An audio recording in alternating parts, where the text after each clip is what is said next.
we go with Jeremy Scott.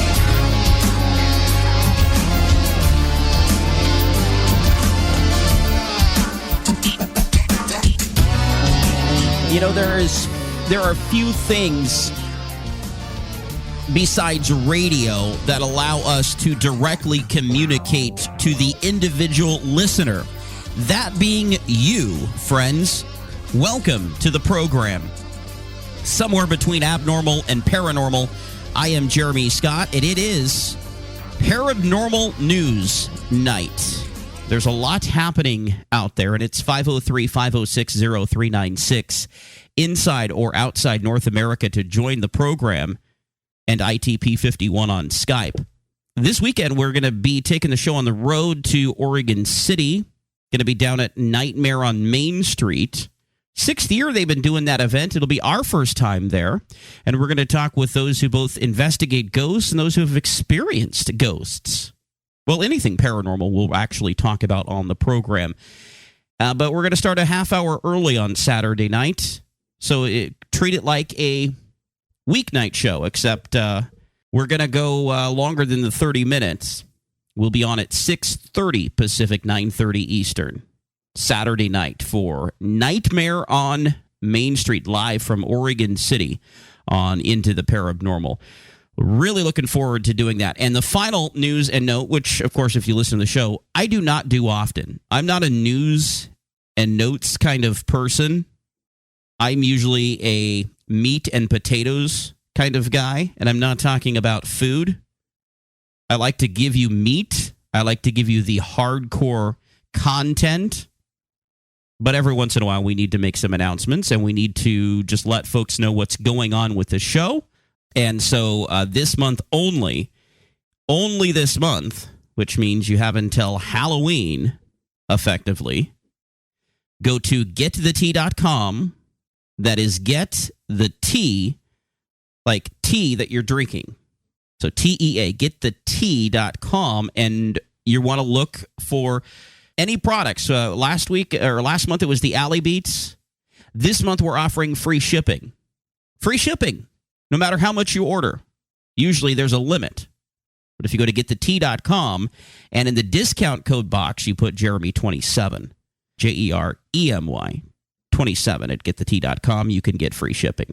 All right. Interesting theories come to light from Avi Loeb, the Harvard University professor who we've had on the program talking about Oumuamua, the interstellar object. Now, he and his team have since identified at least 2 others interstellar objects. We've had George Henry reporting on that in Parabnormal News, which is our short feature that airs at the bottom of the hour during Saturday night's program. Avi Loeb breaches a very interesting theory. He was apparently contacted recently by the United States, by someone in the U.S. government, a high-level official, who asked Avi Loeb, the Harvard professor of astronomy, for his take on what was happening over the skies of Ukraine. If you're not familiar with what has been happening over the skies of Ukraine, we've been reporting on what are known as phantom-like objects that, just like it sounded there, they're there one moment and seemingly gone the next. However, they do have a bit of an eye on what's going on over there in that war zone, perhaps eyeing the fight for themselves. So you've been having these objects basically come into the skies and be seen over the battlefields, not every night, sometimes dozens of objects at a time. And these are lights seemingly reflected from below into the skies. A report from the main astronomical observatory of the National Academy of Sciences of Ukraine found that the skies have been swarmed with UFOs over Kyiv as Russia and Ukraine battle it out in a seemingly unending war. one that relies a lot on aircrafts and drones. So maybe those tools are attracting some extraterrestrial visitors. It could also be, as Avi Loeb points out, in a new paper that he's just released, that he's saying that these are just artillery shells.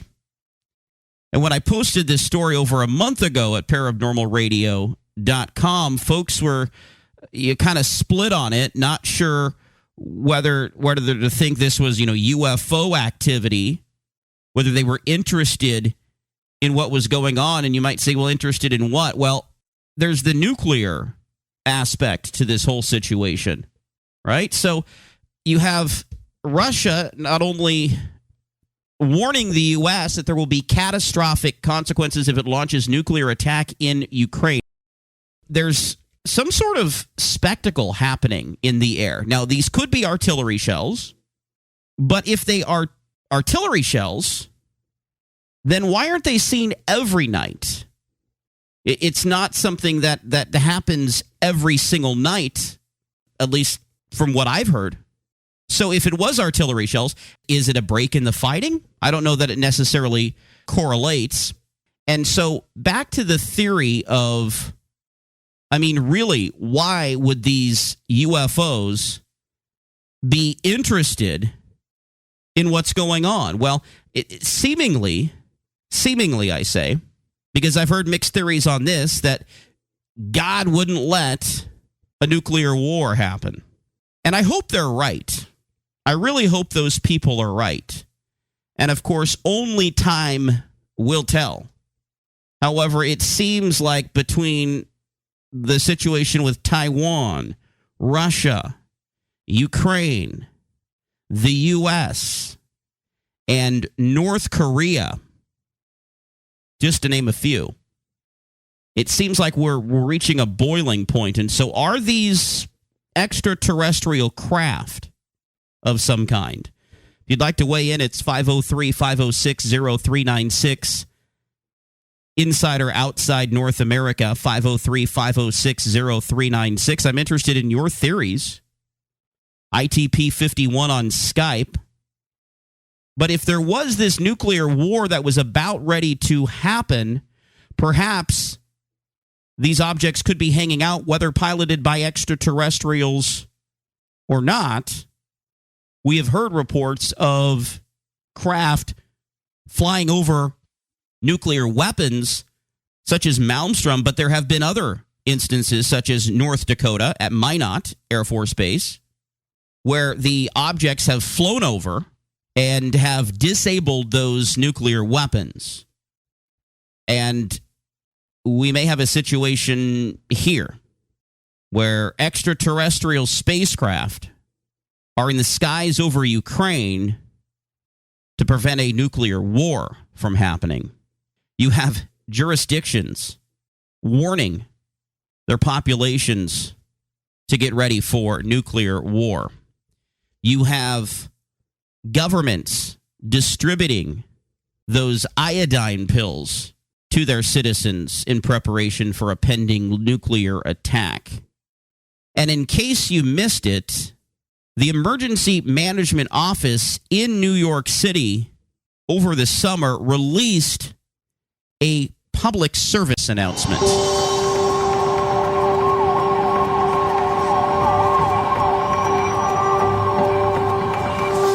So there's been a nuclear attack. Don't ask me how or why, just know that the big one has hit, okay? So what do? There are 3 important steps that I want you to remember. Step 1, get inside fast. You, your friends, your family, get inside. And no, staying in the car is not an option. You need to get into a building and move away from the windows. Step 2, stay inside.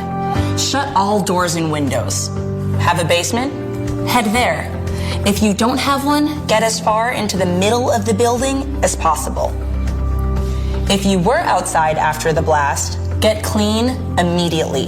Remove and bag all outer clothing to keep radioactive dust or ash away from your body. Step 3. Stay tuned. Follow media for more information. Don't forget to sign up for Notify NYC for official alerts and updates. And don't go outside until officials say it's safe. All right? You've got this. Don't go outside until the officials tell you it's safe. Does that sound familiar at all? Pack the things you would want if you had to leave in a hurry, they say. This is actually on PlanNowNYC.com. It says have a go bag, and it gives many things that you should consider, things that we've talked about in our survival shows. But why? Why is the New York City Office of Emergency Management warning of nuclear war? Why are governments handing out iodine pills? United States and many European countries currently buying potassium iodide as we speak. The U.S. spending $290 million on anti-radiation pills to prevent nuclear war. It's not going to prevent the nuclear war. It just means you may survive it. $290 million. Did you hear that on the news? I mean, it happened over the weekend. But $290 million on anti-radiation pills. Poland, one of the countries distributing these iodine pills. And I didn't even mention the nuclear plant situation there in Ukraine, which it may not even be a situation of Russia launching nuclear weapons, but it could be Russia attacking the nuclear power plant in Ukraine to the point where it breaks down. Now, I know that there were some inspectors there recently, I think within the past couple of weeks, probably about a month, and I honestly didn't hear the end of that. There was a nuclear power plant in Louisiana as well that was getting some additional checks as well. So lots of interesting things here happening about nuclear war. And I just wonder, friends, how close we may be. And I mentioned Taiwan because there's a thought that they could be involved in a nuclear war. But there's this video that's been posted out of Taiwan showing streaks of light appearing to hover over a city and then being surrounded by a ring of orbs. Apparently, it was filmed about a week ago in Taiwan. Interesting what's happening over there. If there's a potential war breaking out over there, I wonder, what those lights are. I don't think this is a coincidence, is my point, because when you see these objects over Ukraine, you see these objects over Taiwan, and we know they have shut down nuclear weapons before. We know they like to make an appearance over crowds, like drive-in movie theaters and music festivals and that. But no, I wanted to talk about the sun because in the last day or so has been a massive cloud of plasma, and the video has just come out. They're also saying that it was a plasma plume that shot out of the sun and is captured in a photo that was taken on September 24th and just recently released. It's a time-lapse image putting hundreds of thousands of images together, and what they are able to come up with is they say it's 1 million miles long.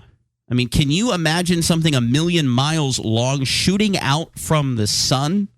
Let's go to Houston, Texas. I do believe you're on Into the Parabnormal. Who is this? This is Nick. Hi, Nick. How are you? Not bad. I have a comment about the subject tonight, and I have two subjects that it would be really interesting if you make a show about it. Oh, I'd love to hear about it. Go ahead. Yes, sir. As you know, UFOs show up in the middle of wars, just like in Adolf Hitler time. I think they record and watching, and they will take action, which God knows what they would do. But there are some hidden facts that I have a knowledge about it.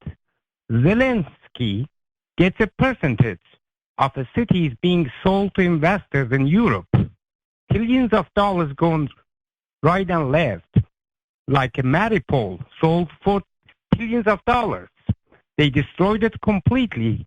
And Zelensky's idea is, we won't own it, but we would live in these new buildings. We would have a lot of them. And he's getting a percentage out of it. So let's go to the ideas. I got two ideas. They are really important. Please pay attention. And you can just Google it, and you can see what I'm trying to say. Number one, how many viruses in human body? 380 trillion. That's what is the latest knowledge says, but doctor says, we got to run a test to see if you got a virus. We give you a pill. I don't know if you can give me 380 trillion pills. So I'm not going to go deep into it, what is the cause and stuff, but we have the knowledge. And whoever been going after this, just like doctor from Iran, who ran from Iran, and he was 60% away from mapping all of these viruses, has been killed. So that number two is how many percent human is human. I appreciate it, sir. Thank you very much. Absolutely. We could be part Nephilim. We could be part alien. We could be part a lot of things. Certainly, those are very, very interesting subjects, and I really appreciate the call from Nick there in Texas. Time for one more, 503-506-0396, 503-506-0396, or ITP51 on Skype. But I did want to talk also about the sun activity that seemingly has not really slowed down much. We've been seeing the solar flares continue. There's even thoughts that what would happen if a solar storm took down the internet? Because it's possible. Do we realize how much of the world operates on the internet? I mean, I think we get it. I think we understand how much the world is on the internet. I mean, you may have dollars in your wallet or cents in your pocket, but everything else that you need to buy with that relies on the internet. To buy, to sell, to trade, to ship, to transmit. I mean, we do the show through the internet. We take the calls through the internet. You listen to the podcast through the internet.